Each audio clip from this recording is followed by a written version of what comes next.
आज होना है और आज और कल ये 2 दिन तक अधिवेशन चलना है। भारत मंडपम में सुबह 11 बजे से अधिवेशन शुरू होगा और बीजेपी अध्यक्ष जेपी नड्डा सत्र का शुभारंभ करेंगे। दरअसल सत्र के समापन को संबोधित करने के लिए खुद प्रधानमंत्री नरेंद्र मोदी आने वाले हैं और अधिवेशन में नगर पंचायत से लेकर सभी जनप्रतिनिधि शामिल हो रहे हैं।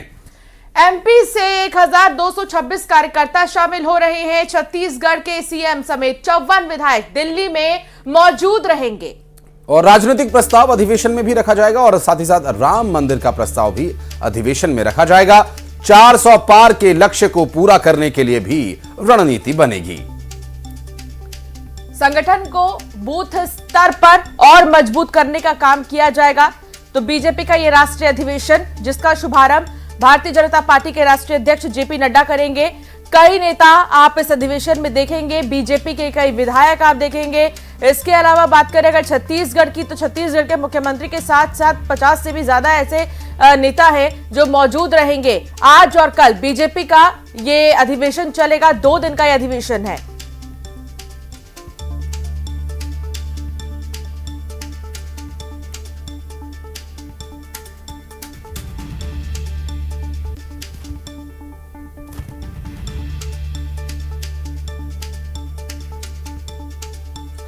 तो आज और कल 2 दिन का ये अधिवेशन रहने वाला है और अंशिका, जिस तरह का ये अधिवेशन है ये एक सेमीफाइनल के तौर पर, जैसे ट्रेनिंग का एक सेमीफाइनल है ये, इसके बाद सीधा फाइनल्स यानी लोकसभा चुनाव में उतरने वाली है भारतीय जनता पार्टी और इससे पहले सभी कार्यकर्ताओं को ट्रेन किया जाएगा, छोटे से लेकर बड़े स्तर के सभी पदाधिकारी।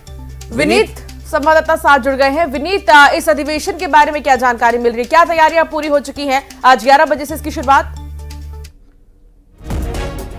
कि बड़ी तैयारी जो है ये इस अधिवेशन को लेकर के बीजेपी जो है वो कर रही है। 11,500 से अधिक प्रतिनिधि जो है वो इस अधिवेशन में आएंगे। अगर मध्य प्रदेश छत्तीसगढ़ के बारे में बात करें तो वहां पे दोनों ही राज्यों के मुख्यमंत्री इस अधिवेशन में शामिल होंगे। इसके साथ ही साथ वहां के सभी सांसद, सभी विधायक, सभी पूर्व सांसद, इसके साथ ही साथ मंडल स्तर के नेता जो है वो इस महाधिवेशन में शामिल होंगे।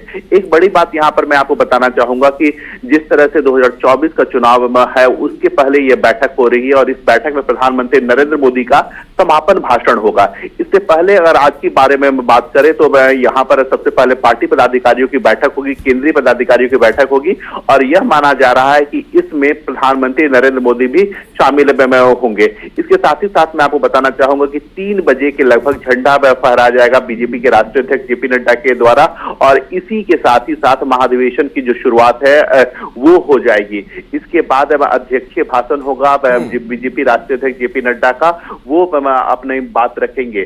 और लेकिन जो सबसे बड़ी बात है, कल जो शाम में समापन भाषण होगा वो प्रधानमंत्री नरेंद्र मोदी का होगा। तो 2024 का जीत का जो मंत्र है वो प्रधानमंत्री नरेंद्र मोदी देंगे।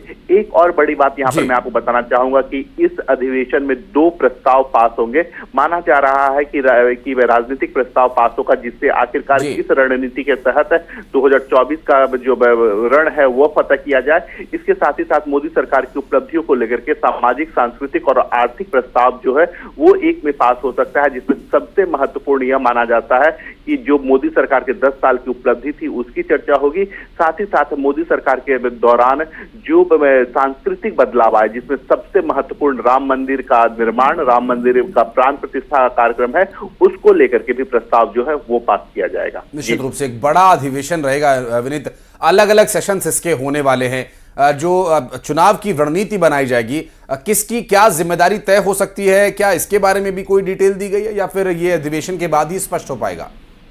जी निश्चित तौर पर अगर मैं आपको बताऊं कि किसको क्या जिम्मेदारी दी जाएगी, इसकी चर्चा जो है वो खुले मंच में प्रधानमंत्री नरेंद्र मोदी करेंगे, बीजेपी राष्ट्रीय अध्यक्ष जेपी नड्डा करेंगे और साफ तौर पर सभी को इस बात की प्रेरणा दी जाएगी, साथ ही साथ जानकारी भी दी जाएगी कि आखिरकार किस रणनीति के तहत जो है वो चुनाव लड़े। एक बड़ी बात यहाँ पर मैं आपको बताना चाहूंगा कि जिस तरह से लगातार प्रधानमंत्री नरेंद्र मोदी बोलते हैं या बीजेपी के जो नेता है वो लगातार बोलते हैं कि 2014 के बाद एक नई तरह की राजनीति जो है वो शुरू हुई है, जिसमें एंटी इनकम्बेंसी का जो फैक्टर है वो कम होता है।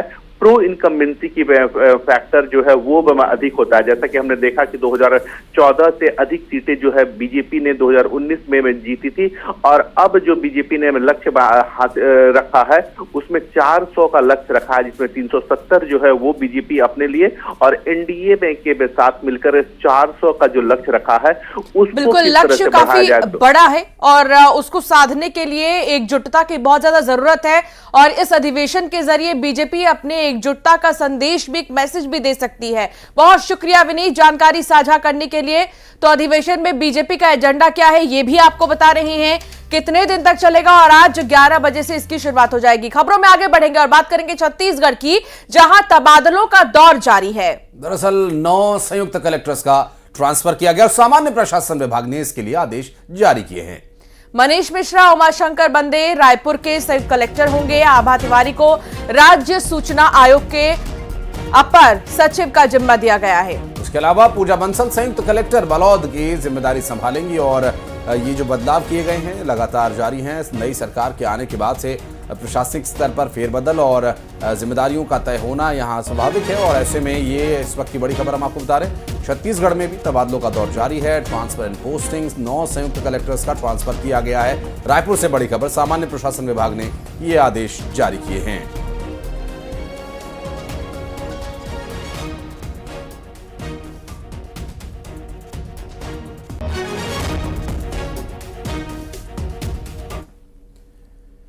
और अगली बड़ी खबर रायपुर से, जहां पर 20 आईपीएस का प्रमोशन किया गया। मयंक श्रीवास्तव बनाए गए हैं आईजी।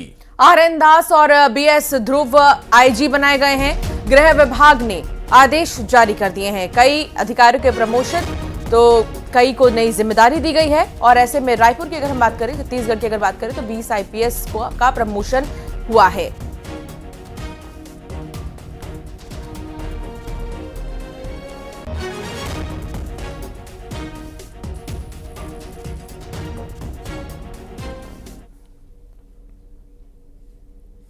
और अब बात अयोध्या की होगी। आज अयोध्या में संघ विश्व हिंदू परिषद के कार्यकर्ताओं का जमावड़ा लगने जा रहा है। दरअसल मध्य भारत प्रांत से अयोध्या पहुंच रहे करीब 2500 से ज्यादा कार्यकर्ता श्री रामलला के दर्शन करेंगे।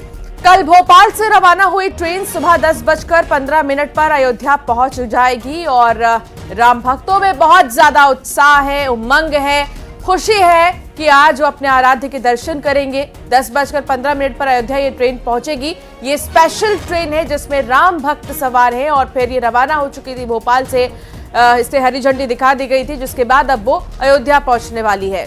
और मध्य भारत प्रांत के कार्यकर्ता इसमें, चाहे वो राष्ट्रीय स्वयंसेवक संघ के हों या फिर विश्व हिंदू परिषद, करीब 2500 कार्यकर्ता रामलला के दर्शन करने के लिए जा रहे हैं। और यह आस्था स्पेशल ट्रेन सुबह करीब 10:15 बजे के आसपास अयोध्या स्टेशन पर पहुंचने वाली है।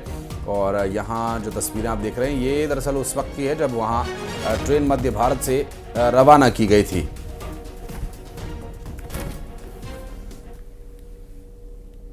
और आरबीआई से पेटीएम को फौरी राहत मिली है। पेटीएम बैंक मामले में आरबीआई ने 15 दिन की और राहत दी है। तो अगर आप पेटीएम इस्तेमाल करते हैं और पेटीएम के बंद होने की खबर आपने सुनी है, तो आपके लिए ये बहुत बड़ी खबर, जहां अब 15 मार्च तक बैंकिंग सेवा चला सकेगा पेटीएम। आरबीआई से पेटीएम को 15 मार्च तक की राहत दी गई है। इससे पहले 29 फरवरी तक समय सीमा तय की गई थी। दरअसल ये पेटीएम बैंक का मामला है अंशिका, जिसमें कि पेटीएम बैंक अभी आरबीआई की अनुमति के साथ चल रहा है, लेकिन कुछ एक उसमें टेक्निकल फॉल्ट्स थे, जिसकी वजह से पेटीएम बैंक को बंद करने का आदेश आ गया था। और उस आदेश में अब 15 दिन की और राहत मिलेगी। तो जो लोग मर्चेंट्स हैं, यानी कोई शॉप चलाते हैं या पेमेंट अगर वो लेते हैं और पेटीएम बैंक का किसी भी तरह से इस्तेमाल करते हैं, तो उनके लिए 15 दिन की और राहत रहेगी। अगर आपके पेटीएम बैंक अकाउंट में कुछ रुपए हैं या आप उनका इस्तेमाल करना चाहते हैं, तो फौरी राहत पेटीएम के साथ साथ पेटीएम यूजर्स के लिए भी।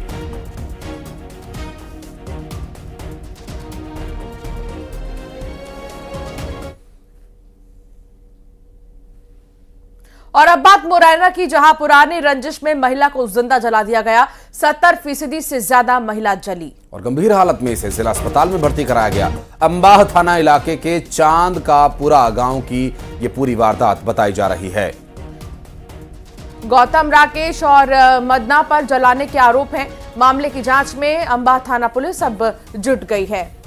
बताया जा रहा है कि इस आगजनी में महिला को जलाने के प्रयास में 70% तक महिला झुलस गई थी और पुलिस इस पूरे मामले की तफ्तीश कर रही है। और खबर धमतरी से, जहां हाईवा में आग लग गई और धू धू कर हाईवा जलने लगी। आग लगने का कारण अभी भी अज्ञात है। दमकल की टीम ने आग पर काबू पा लिया है, लेकिन लगातार आसपास के लोगों से बातचीत कर जानने की कोशिश हो रही है कि क्या किसी ने देखा कि इस हाईवा में आग कैसे लगी और क्या कारण रही है, क्योंकि अभी भी कारण अज्ञात बताए जा रहे हैं। दमकल विभाग की टीम ने मौके पर पहुंचकर आग पर काबू पाया।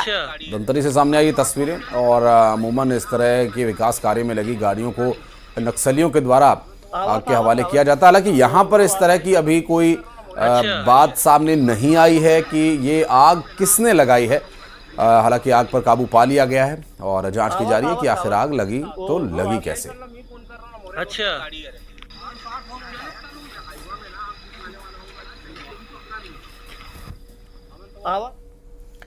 मध्य प्रदेश के सरकारी स्कूलों में बड़े गोलमाल करने की तैयारी की जा रही थी और स्व सहायता समूह की महिलाएं बच्चों के यूनिफॉर्म बनाने के बजाय बाहर से मंगवाकर इसे स्कूल्स में सप्लाई करने की तैयारी थी।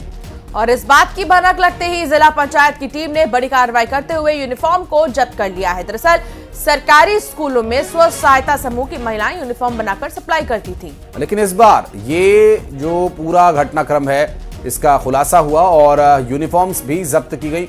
मामले की जानकारी मिलते ही जिला पंचायत सीईओ ने गोपालगंज और छुई में स्व सहायता के ठिकानों पर कार्रवाई की और यूनिफॉर्म जब्त की, जो कि बोरों में भरकर लाई गई थी और कार्यालय में रखकर इसे बंद करके सील कर दिया गया है।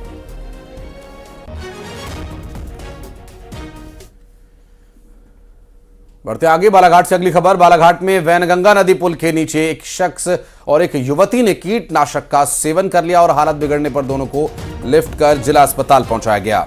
गंभीर हालत में दोनों का इलाज जारी है। बताया जा रहा है कि युवती की शादी तय हो चुकी है और पिछले महीने ही सगाई भी हुई थी।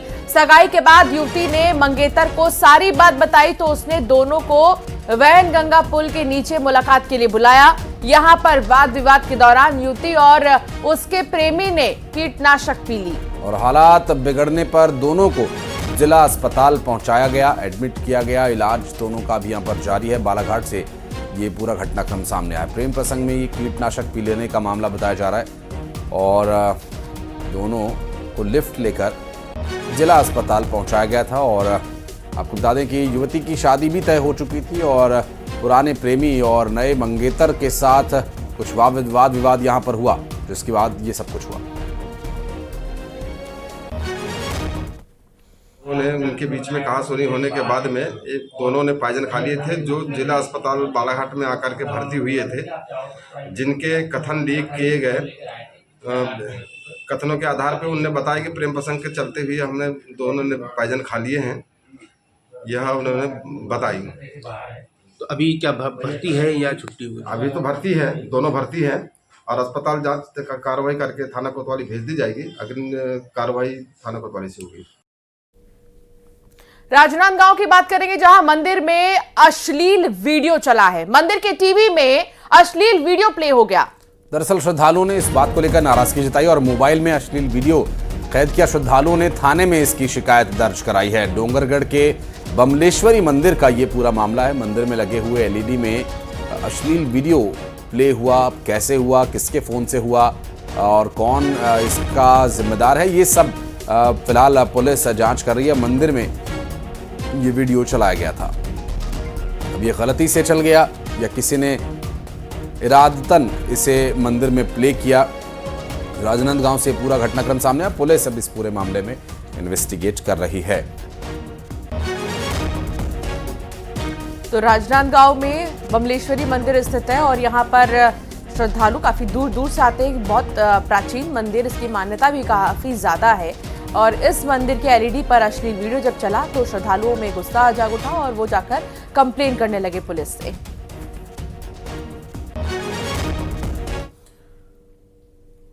और इंदौर में शराब पीने के दौरान मामूली विवाद में एक दोस्त ने अपने ही दोस्त की हत्या कर दी। गांधीनगर थाना इलाके की ये पूरी वारदात है, जहां पुलिस के मुताबिक हाई लिंक विला में माली का काम करने वाला सुनील अपने दोस्त अनिल और भगवान सिंह के साथ शराब पी रहा था। और इस दौरान किसी बात को लेकर इनके बीच कहासुनी हो गई। अनिल ने बेल्ट से सुनील का गला ही घोट दिया और फरार हो गया। पुलिस ने केस दर्ज कर लिया और अनिल की तलाश में फिलहाल पुलिस जुट गई है। ये पूरा घटनाक्रम इंदौर से सामने आया है।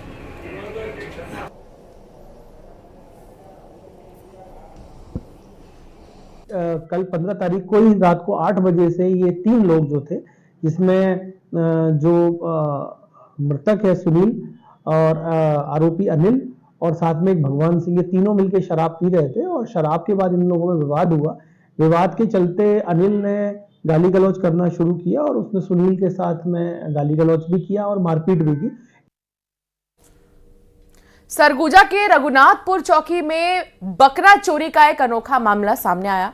बकरा मालिक ने रघुनाथपुर चौकी में शिकायत की। दरअसल कार्रवाई नहीं होने से बकरा मालिक नाराज है। एडिशनल एसपी से मुलाकात कर बकरे को ढूंढ कर लाने की फरियाद उसने लगाई है। बकरा मालिक के मुताबिक चोर लग्जरी कार से आया था और बकरा उठाकर ले गया।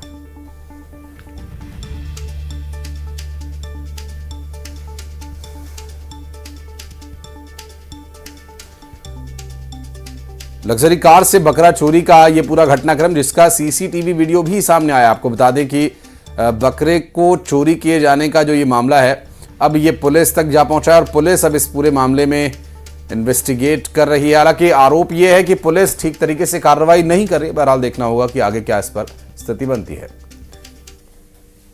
कि सुबह दिन दहाड़े एक कार सवार आया और बैठा के ले गया, जिसका सीसीटीवी फुटेज मैंने स्थानीय पुलिस को उपलब्ध कराया। अंबिकापुर के अंबेडकर चौक तक उसका लोकेशन मिला। इसके बाद टोल नाका में भी उसका फुटेज मिला, जिसे भिलाई ले जाया गया। में जो है थाना में सूचना पर दर्ज है और हमारे पुलिस प्रशासन के द्वारा लगातार उसमें कार्रवाई की जा रही है और ढूंढा जा रहा है। इसमें हमारा टीम भी जो है इस संबंध में अभी बाहर गया हुआ है और जो आरोपी है उसको पर तलाश की जा रही है। 8 तारीख की सुबह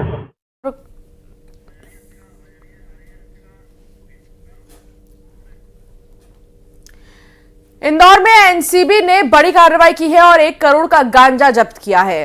दरअसल 628 किलोग्राम गांजा यह बताया जा रहा है और पुलिस ने गांजे की जब्ती की है और 2 अलग अलग कार्रवाई में 5 तस्करों को भी गिरफ्तार किया गया है। नारकोटिक्स कंट्रोल ब्यूरो ने यह कार्रवाई की है और चावल की भूसी में छुपाया था गांजा, जिसके बाद इसका खुलासा कर दिया गया है। और काफी भारी मात्रा में गांजा ले जाया जा रहा था।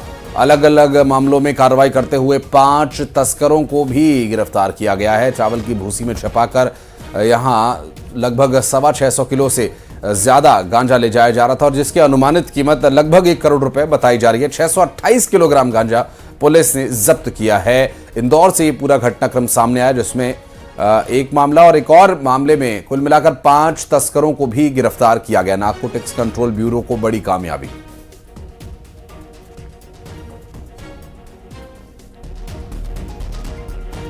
शातिराना तरीके से देखिए गाड़ी में छिपाकर चावल की भूसी में गांजा छिपाकर ये ले जा रहे थे।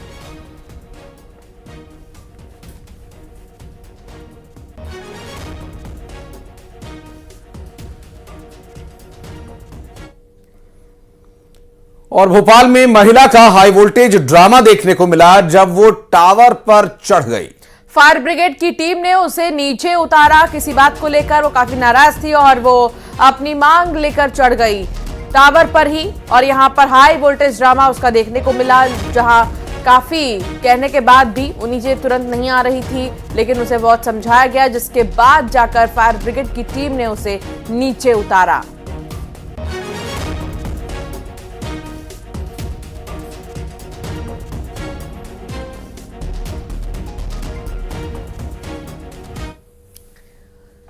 और अब बात रायगढ़ की होगी, जहां एक पिता ने अपनी बेटी की सिर्फ इसीलिए जान ले ली क्योंकि वो मोबाइल पर बात कर रही थी। जब पिता ने देखा कि बेटी बहुत ज्यादा देर रात तक मोबाइल पर बात करती है तो उसने उसे कई बार टोका और फिर कई बार टोकने के बाद जब वो नहीं मानी तो एक रात जब उसने देखा कि उसकी बेटी फोन पर बात कर रही है तो उसने उसके सिर पर डंडे से वार कर दिया और उसकी मौत हो गई। वहीं पुलिस ने आरोपी को गिरफ्तार कर लिया है। जहां पर एक 21-22 वर्षीय बालिका की हत्या हुई, वो उस बात की पुष्टि हुई और उस पर से मर्ग कायम किया गया। मर्ग पर 302 का अपराध पंजीबद्ध किया गया है और जिस व्यक्ति ने हत्या की है आरोपी को पुलिस ने अपनी हिरासत में ले लिया है। सुकमा से खबर आ रही है, जहां नक्सली कमांडर हिड़मा और देवा के गांव पर जवानों का कब्जा है। दरअसल पूर्वती में जवानों ने नया कैंप खोला है और यहां एसपी किरण चौहान ने खुद रहकर यह कैंप खुलवाया है। नक्सली कमांडर हिड़मा पर है 25 लाख का इनाम। इनामी नक्सली देवा पर है 10 लाख का इनाम और ऐसे में इन्हीं के गांव में नक्सली कैंप लगा दिए गए हैं। अब नक्सली कमांडर के गांव की बात बताई जा रही है, हिड़मा, जिस पर 25 लाख का इनाम भी घोषित है। और बात करेंगे हमारे सहयोगी सतीश चांडक इस वक्त हमारे साथ जुड़ गए। सतीश, जवानों का बेस कैंप वहां पर खुल गया है तो उम्मीद ये की जा रही है कि नक्सली मूवमेंट्स पर नजर रखी जा सकेगी, जल्द पकड़े जाएंगे और नक्सली भी। जी, आपको बता दूं कि जो पुरोती गांव है वो वहां पर कैंप खोलना आसान बात नहीं है, क्योंकि वो इलाका काफी संवेदनशील इलाका है। नक्सलियों की एक हिसाब से जो बटालियन हेडक्वार्टर माना जाता है, क्योंकि उस गांव से 2 बड़े नक्सली लीडर है। एक का नाम हिड़मा है जिसको 25 लाख का इनाम है, वो करीब 27 बड़ी घटनाओं में शामिल था, जिसमें सबसे बड़ी घटना थी जो है अब 76 जवान शहीद हुए थे, वो सबसे बड़ी घटना थी 4 मानना। उसके बाद जो है देवा है वो उस पर 10 लाख का इनाम है। और हाल ही में 30 जनवरी को टेकलगुड़ियम कैंप पर उसे हमला किया था, जिसमें 3 जवान शहीद हुए थे। तो कई मामले दोनों पर दर्ज है। वहां पर जवानों को जाना अपने आप में नक्सलवाद के खिलाफ में जो है एक बहुत बड़ी जो है सफलता हासिल होगी। और वहां से कैंप का संचालन करना जो है पुलिस के लिए एक इतिहास के रूप देखा जाता है। एसपी किरण चौहान खुद वहां पर मौजूद हैं। उन्होंने अब खुद वहां रहकर 2 दिन से वहां पर कैंप खोलने की कोशिश कर रहे हैं। कैंप लगभग खुल चुका है। नक्सली भी वहां पहुंचे थे, नक्सली भी कैंप ना खोले करके हमला भी किए थे, लेकिन जवानों ने जवाबी कार्रवाई की और नक्सली वहां से भाग गए हैं और फिलहाल जो वहां कैंप स्थापित हो चुका है। जी बिल्कुल, और बहुत शुक्रिया सतीश आपका इस पूरे मामले पर जानकारी देने के लिए।